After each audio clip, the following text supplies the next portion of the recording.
Hai leaders, saya berdoa agar setiap kita terus menyadari dan mengalami hadirat Tuhan dalam keseharian kita, terutama di momen-momen yang tidak ideal seperti saat ini.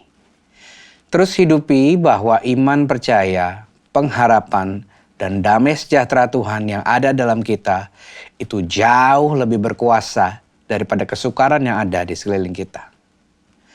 Berikut adalah materi Huddle DFDL di bulan April 2020 yang dapat saudara gunakan di sesi coach dari rangkaian 5C. Halo pemurid-pemurid baru yang pertama kali mengikuti Huddle DFDL, welcome to the leadership team. Dalam menjadi seorang pemimpin, terkadang kita menjadi insecure atau merasa tidak aman. Saya masih ingat ketika menjadi date leader di awal-awal JPCC dimulai. Saya tidak dikader dulu seperti saudara melalui grooming proses. Modalnya hanya mau. Tidak ada date meeting guideline, pelatihan GFT, DLT 100, 101, boro-boro struktur DF dan head DF. Yang ada hanyalah Rohul Kudus. Date member yang saya pimpin mayoritas adalah mereka yang lebih dulu ada di JPCC, yang usianya pun lebih tua dari saya. Ketika saya evaluasi di bulan ke-6 setelah memimpin date, tidak ada satu pun yang memberi umpan balik positif. Semuanya negatif. Rasanya mau saya bubarkan date itu. Pernah suatu waktu wakil saya, belum ada istilah core team dulu, dia mengusir saya dari rumahnya setelah pertemuan date. Dibantingin pintu, dihujani sumpah serapah, dan pernah diajak berkelahi fisik. Dia berkata dia hilang respek kepada saya karena tidak sepaham dengan keputusan yang saya ambil di date. Ceritanya tentu tidak berhenti di situ. Komplain dan kritik juga terkadang saya terima dari DL atau DF. Bahkan pernah ketika saya pimpin pujian atau khotbah, ada pemimpin yang menunjukkan sikap tidak ramah dengan gesturnya yang melipat tangan dan sama sekali tidak mau berpartisipasi atau mendengarkan. Lagi-lagi karena keputusan yang saya ambil tidak menyenangkan hatinya. Juga ada pemimpin yang pernah mengancam akan keluar dari JPCC setelah saya tegur karena tidak mengerjakan fungsi kepemimpinannya dan tidak mengikuti SOP yang ada. Namun, ia masih mau titelnya. Setelah melewati kejadian-kejadian seperti ini, meskipun melayani Tuhan sepenuh waktu adalah panggilan saya yang tadinya yakin dengan apa yang saya lakukan pun terkadang merasa insecure. Apakah saya sebenarnya cukup kompeten untuk memimpin? Apalagi berkhotbah? Itu yang saya pikirkan. Saya gak sekolah teologi. Apakah jemaat bisa mendapatkan sesuatu dari khotbah saya? Apakah khotbah saya bisa secanggih khotbah pendeta JPCC lainnya? Bagaimana kalau nanti ada yang mengkritik keputusan saya lagi sebagai pemimpin? Bagaimana jika gak ada orang yang memberikan afirmasi setelah saya melayani? Dan bagaimana jika ternyata ada orang yang jauh lebih baik dari saya dalam hal memimpin? Ternyata survei di JPCC membuktikan bahwa 1 dari 3 tantangan terbesar dalam memimpin atau memuridkan orang lain adalah rasa tidak aman atau insecurity yang dimiliki oleh pemimpin atau pemurid tersebut. Tidak ada satu orang pun yang luput dari rasa tidak aman. Bahkan mereka yang paling percaya diri pun mengalaminya. Itu sebabnya Pastor Paul de Jong pernah berkata demikian. Isolate insecurity before insecurity isolates you.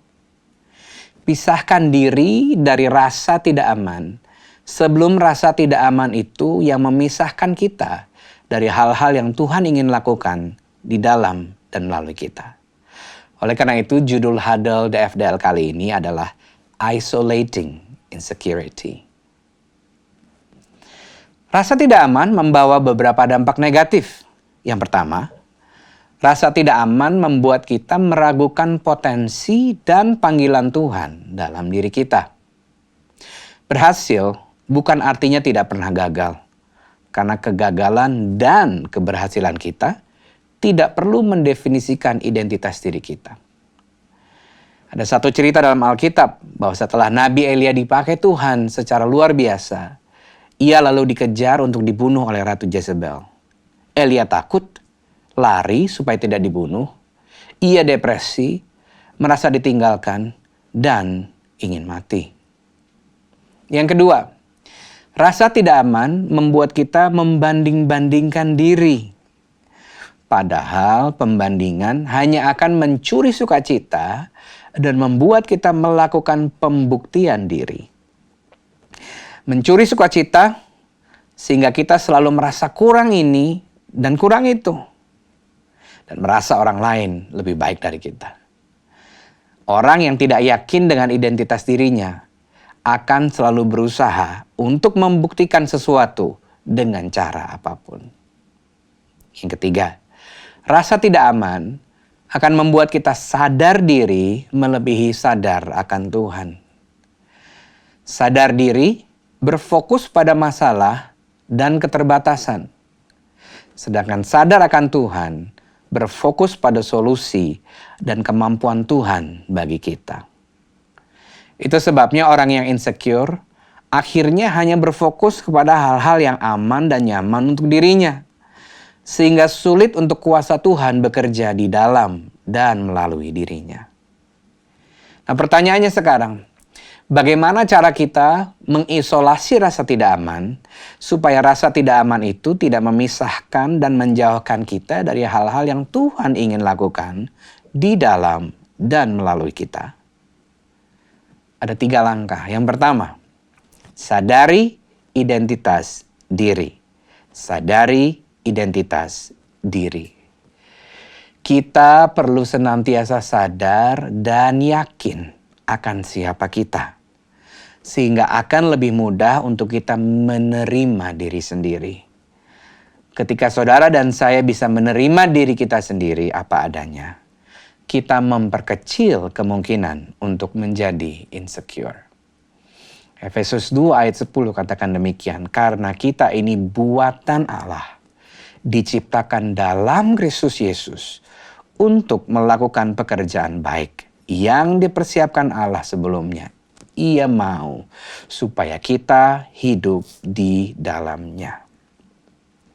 Meja ini adalah apa yang pembuatnya katakan tentang dirinya. Meskipun mungkin ada orang yang mengatakan bahwa dia bukan meja tapi tempat tidur. Begitu pula diri kita sebagai buatan Allah yang diciptakan serupa dan segambar dengan Tuhan, terlepas dari apa yang orang katakan tentang kita. Katakan bersama dengan saya adalah apa yang Tuhan katakan tentang saya. Ulangi sekali lagi yuk. Saya adalah apa yang Tuhan katakan tentang saya. Terus katakan kalimat ini kepada diri saudara sendiri, terutama ketika kita tergoda untuk percaya akan kritik dan hujatan orang atas kita. Karena identitas diri kita tidak pernah ditentukan dari apa yang orang lain katakan atau tidak katakan tentang kita. Identitas kita hanya ditentukan oleh apa yang pencipta hidup kita katakan tentang diri kita. Dan ini yang Tuhan katakan tentang diri saudara. Oh, aku dikasihi. Bahkan waktu aku masih berbuat dosa, aku diterima apa adanya. Aku berharga. Kejadianku dahsyat dan ajaib. Aku karya indah Tuhan. Aku diampuni. Aku ditebus dan dibebaskan oleh Tuhan. Dan Tuhan mau kita hidup di dalam identitas itu. Allah Bapa pun berkata bahwa Yesus adalah anaknya yang dikasihinya. Dan Bapa berkenan kepada Yesus. Dan Dia mengatakan ini semua kepada Yesus sebelum Yesus memulai pelayanan satupun dalam hidupnya. Yesus mengasihi kita bukan karena apa yang kita lakukan untuk Dia, tapi karena Yesus tidak bisa tidak mengasihi saudara dan saya. Nah, bagi saudara yang sudah sadar dan yakin akan identitas diri saudara dalam Tuhan, bantu orang lain untuk menyadari dan meyakini identitas mereka dalam Tuhan.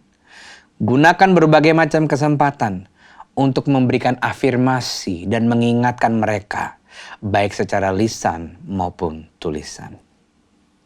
Langkah yang kedua untuk mengisolasi insecurity adalah jadilah diri sendiri. Be yourself. Setelah kita sadar dan yakin tentang identitas diri kita perlu berjalan di dalam identitas tersebut. Kita dilahirkan unik dan original. Jangan mati sebagai tiruan dengan berusaha menjadi seperti orang lain. Orang yang yakin dengan identitas dirinya tidak perlu berusaha untuk membuktikan apapun kepada siapapun dengan cara apapun. Saya senang dengan apa yang Pastor Craig Groeschel katakan. People would rather follow a leader who is real than a leader who is always right. Orang lebih suka mengikuti pemimpin yang selalu real, yang apa adanya, daripada mengikuti pemimpin yang selalu benar. So, be real, be yourself. Daud mengerti akan prinsip ini. Karena Daud tahu siapa Tuhan dan siapa dirinya di mata Tuhan. Dia tetap memilih untuk mengenakan bajunya sendiri, meskipun ditawarkan untuk memakai baju perang Saul ketika dia akan melawan Goliat. Sehingga ia menang. Dan saya percaya satu hal. Kuasa dan otoritas Tuhan bekerja dengan terbaik dalam diri orang yang memiliki rasa aman. Kuasa dan otoritas Tuhan bekerja dengan terbaik dalam diri orang yang memiliki rasa aman. Langkah yang ketiga untuk mengisolasi insecurity. Akui Tuhan. Acknowledge God. Amsal 3 ayat 6 dalam terjemahan bahasa Inggris katakan demikian. In all your ways, know, recognize, and acknowledge Him. And He will direct and make straight and plain your paths. Dalam semua langkahmu, ketahui. Apa yang kita ketahui? Ketahui karakternya. Kenali cara kerja Tuhan. Dan akui campur tangan Tuhan. Maka Tuhan akan mengarahkan, meluruskan, dan memperjelas langkah kita. Tahukah saudara bahwa Tuhan tidak perlu memakai saudara dan saya, tetapi Dia ingin melibatkan dan memakai kita karena Dia percaya kepada kita, bahkan lebih daripada kita percaya kepada diri kita sendiri. Jim Eggley and Dwight Marble katakan demikian, praktek yang paling berdampak kepada kesehatan dan pertumbuhan kelompok kecil adalah kehidupan doa dari pemimpinnya. Oleh karena itu saudara, disiplin rohani untuk berdoa, baca, renungkan, perkatakan firman Tuhan akan sangat membantu kita untuk menjadi lebih sadar akan Tuhan dan bukan sadar akan masalah atau diri sendiri. God conscious, not self-conscious. Meski tantangan datang setiap hari, pertahanan kita tetap kuat karena kita bangun setiap hari dengan konsisten. Mari kita ringkas apa yang kita pelajari hari ini. Setiap kita tidak bisa menghindari datangnya perasaan tidak aman. Tetapi setiap kita memiliki kendali untuk memisahkan diri dari rasa tidak aman. Sebelum rasa tidak aman itu memisahkan dan menjauhkan kita dari hal-hal yang Tuhan ingin lakukan di dalam dan melalui kita. Isolate insecurity before insecurity isolates you. Yaitu dengan 3 cara. Menyadari identitas diri, menjadi diri sendiri, dan mengakui Tuhan. Nah, berikut adalah 2 pertanyaan untuk saudara diskusikan dengan teman-teman DL dan DF yang hadir pada huddle kali ini. Dan kemungkinan besar saudara melakukannya secara virtual. Pertanyaan pertama, mana dari ketiga langkah mengisolasi rasa tidak aman yang sepertinya perlu saudara lakukan dengan lebih konsisten? Ceritakan. Pertanyaan kedua dan terakhir, jelaskan 1 rencana tindak lanjut yang akan saudara mulai lakukan atau lakukan dengan semakin konsisten di beberapa waktu ke depan. Terus jaga kebersihan diri dan kesehatan kita masing-masing. Dan mari kita terus ucapkan damai sejahtera, perlindungan, dan penyertaan Tuhan atas kita semua, Kota Jakarta, bangsa Indonesia, dan seluruh dunia. Have a fruitful discussion. Tuhan memberkati.